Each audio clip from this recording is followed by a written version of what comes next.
اعوذ باللہ من الشیطان الرجیم، بسم اللہ الرحمن الرحیم۔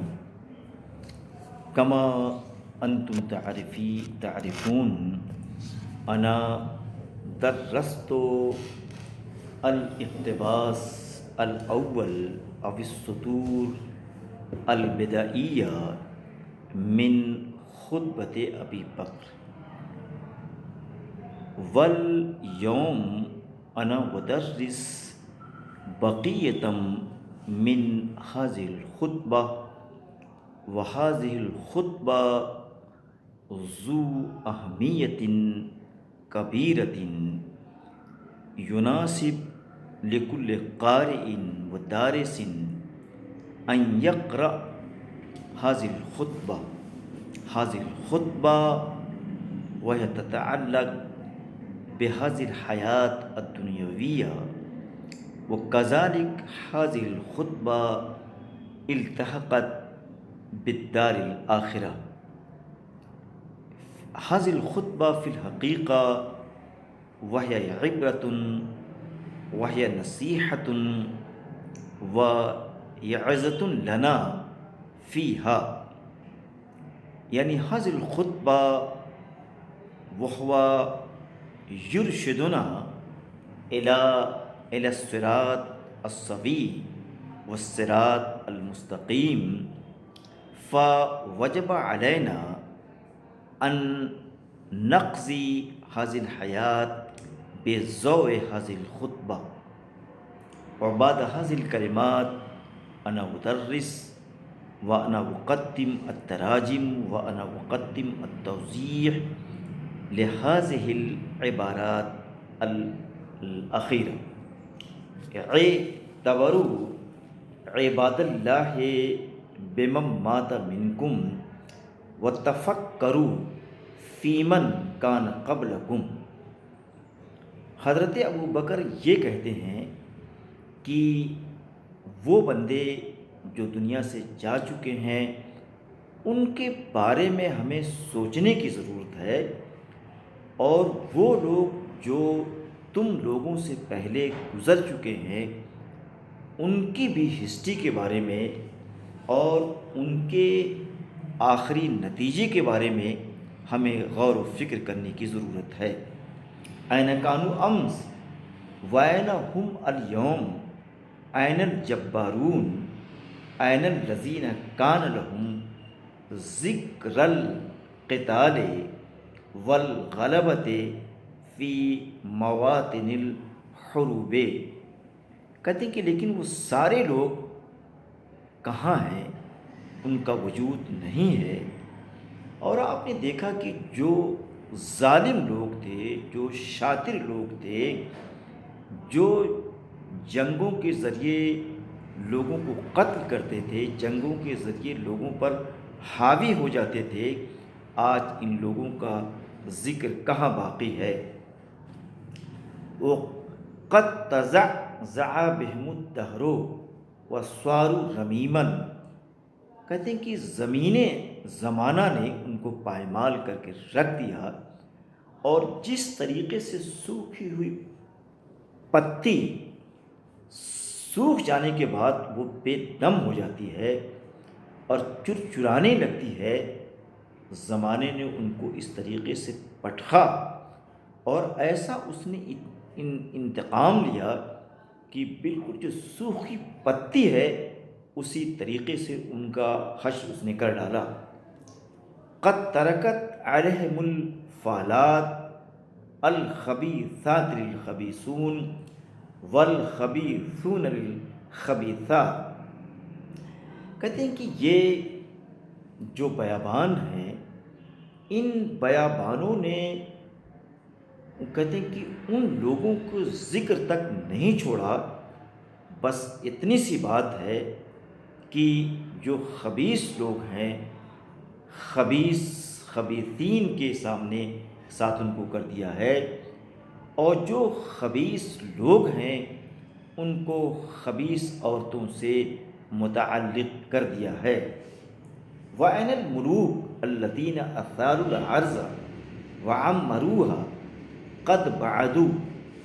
کہتے ہیں کہ وہ بادشاہ جنہوں نے زمانے کو تعمیر کیا تھا، بہت سی عمارتیں، محلات بنوائے تھے، اور جس کی وجہ سے ایک بڑا سلسلہ تھا آبادی کا، لیکن آج وہ کہاں ہیں؟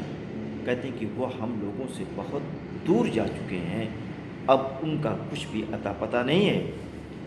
وَأَنْسَى ذِكْرِهِمْ وَصَارُوا كَلَا شَيْءٍ إِلَّا قَدْ أَبْقَى اللَّهُ عَلَيْهِمُ التَّبَعَاتِ وَقَطَعَ عَنْهُ الشَّهْوَاتِ۔ کہتے ہیں کہ لا شے کی طرح ہوں گے، یعنی ان کا آج وجود بالکل باقی نہیں ہے، بس یہ ہے کہ ان کے پیچھے آنے والوں کا یہ سلسلہ لگا ہوا ہے، وہ لگا رہے گا، لیکن ان بادشاہان سے، ان سلاطین سے، ان کا جو اقتدار تھا، ان کی جو چاہتیں تھیں، ان سب چیزوں کو اللہ تعالیٰ نے ختم کر کے بالکل سے بریک لگا دیا ہے، کاٹ دیا ہے۔ وہ مزہ اور کہتے ہیں کہ وہ ہماری آنکھوں سے اوجھل ہو گئے، آج ان کا کوئی جاننے والا، ان کا چاہنے والا بالکل اس دنیا میں نہیں ہے۔ وَالْعَمَالُ عَمَالُهُمْ وَالدُّنْيَا دنیا غیرہم۔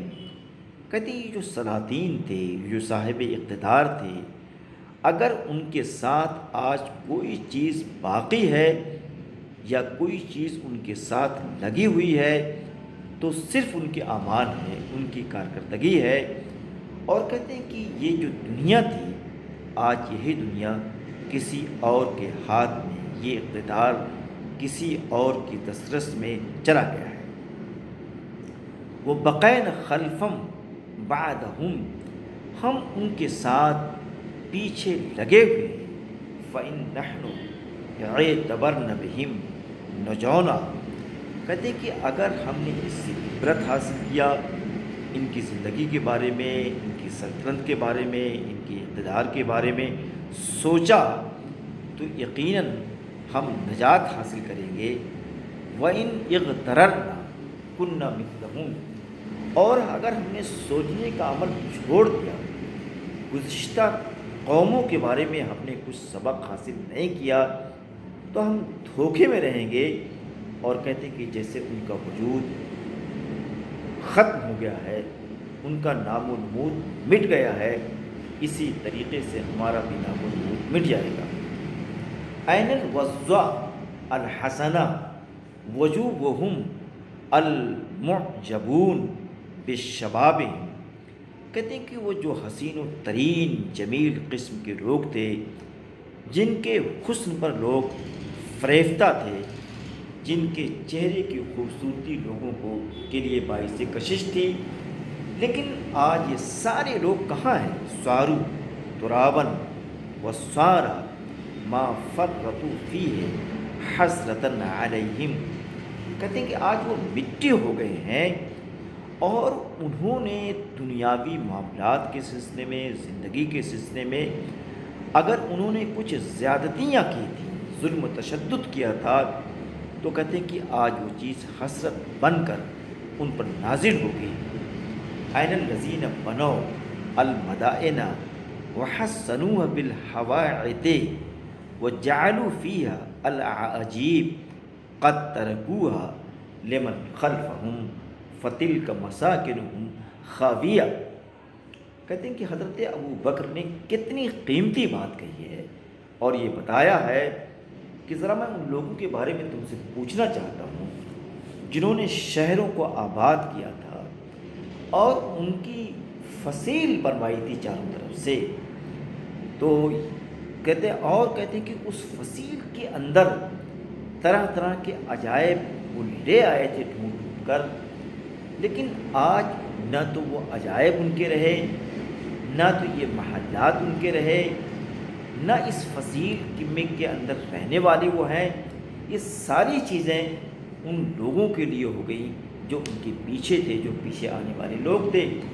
اور کہتے ہیں کہ جب ان کے ہم گھروں کو دیکھتے ہیں تو ان کے گھر کھڈر بن گئے ہیں، تو حضرت ابوبکر یہ کہنا چاہتے ہیں کہ اگر تمہیں اس بات کا غرور ہے کہ اپنے گھر پر، اپنے اقتدار پر، اپنی سلطنت پر، اپنے علم پر اگر تم فخر کرتے ہو تو تمہارا بھی حال اسی طریقے سے ہوگا جیسے پچھلے سارے لوگوں کا ہوا ہے۔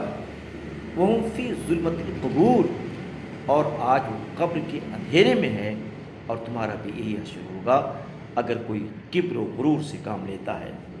حل تحس منہم من احد او تسمع لهم رکزا این من تعرفون من ابنائکم و اخوانکم قد انتہت بہم آجالہم۔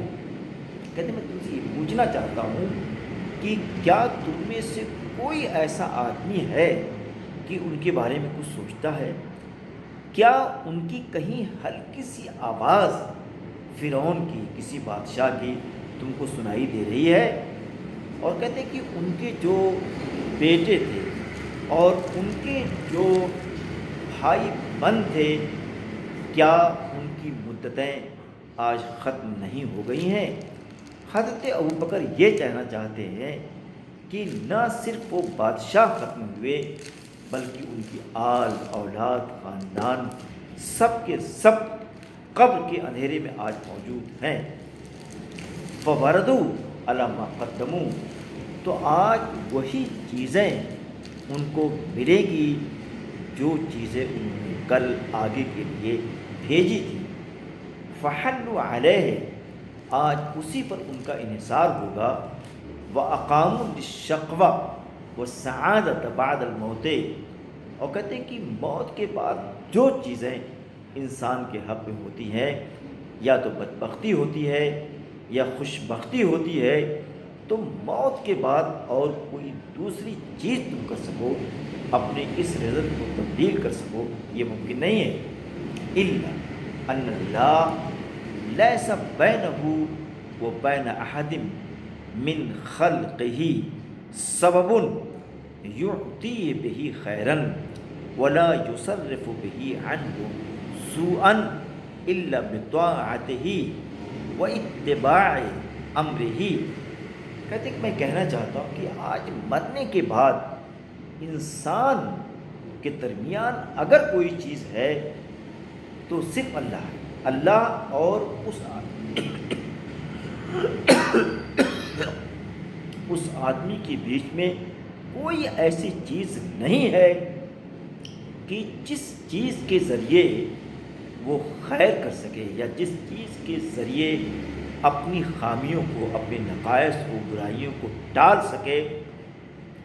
اگر کوئی چیز آج کام آ سکتی ہے تو بطاعت ہی، اس کی طاعت ہے، اس کی انابت ہے، اس کا تقوی ہے، اس کی للہیت ہے، اور جو اللہ کے حکموں کی اس نے پابندی کی ہے اس کا عوض آج ملے گا۔ لیکن اس میں کوئی تبدیلی کوئی چیز کر دے یہ ممکن نہیں ہے۔ وَاعْلَمُوا أَنَّكُمْ عَبِيدٌ مُدَيَّنُونَ، اور کہتے ہیں کہ تم سن لو کہ تم ایک غلام کی حیثیت تمہاری ہے۔ تو کہتے ہیں کہ جو بالکل سے پابند قسم کا غلام ہوتا ہے، ٹل نہیں سکتا ہے، نکل نہیں سکتا ہے، وہی تمہاری حیثیت ہے۔ وَأَنَّمَا عِنْدَهُ لَا يُدْرَكُ إِلَّا بِطَاعَتِهِ أَمَّا أَنَّهُ لَا خَيْرَ بِخَيْرٍ بَعْدَهُ النَّارُ وَلَا شَرَّ بِشَرٍّ بَعْدَهُ الْجَنَّةُ۔ یہ سن لو کہ آج اگر کوئی چیز تمہارے کام آ سکتی ہے تو تمہاری وہ اطاعت ہے جو تم اللہ کی دنیا میں کرتے تھے، لیکن آگ کا حکم ہونے کے بعد تم یہ چاہو کہ کچھ خیر کر کے تم کو خیر مل جائے، یا جنت کے جان جانے کے بعد کوئی شخص اگر یہ چاہے کہ وہ شر کے ذریعے تم کو رسوا کر دے، تو کہتے ہیں یہ بھی ممکن نہیں ہے۔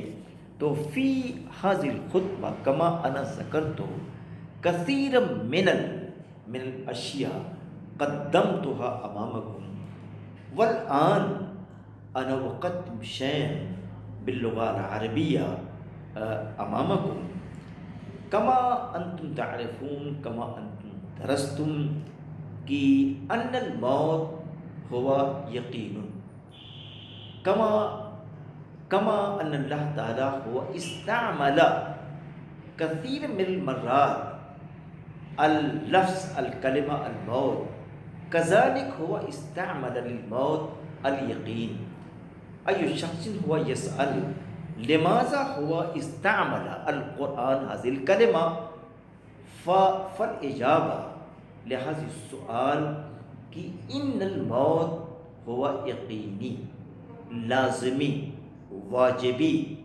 أي شخص هو يريد الفرار أي شخص هو يريد الابتعاد عن الموت لا يمكن له في أي صورة وفي أي حالة كل شخص يواجه الموت كل شخص هو يجيء هو يأتي أمام الموت بذلك السبب يناسب لكل إنسان يناسب لكل شخص يناسب لكل عبد أن يؤدي الأعمال الجيدة أن يؤدي الأعمال الطيبة الأعمال الصالحة للحياة المستقبلة يعني أي شخص هو لا يؤدي الأعمال الجيدة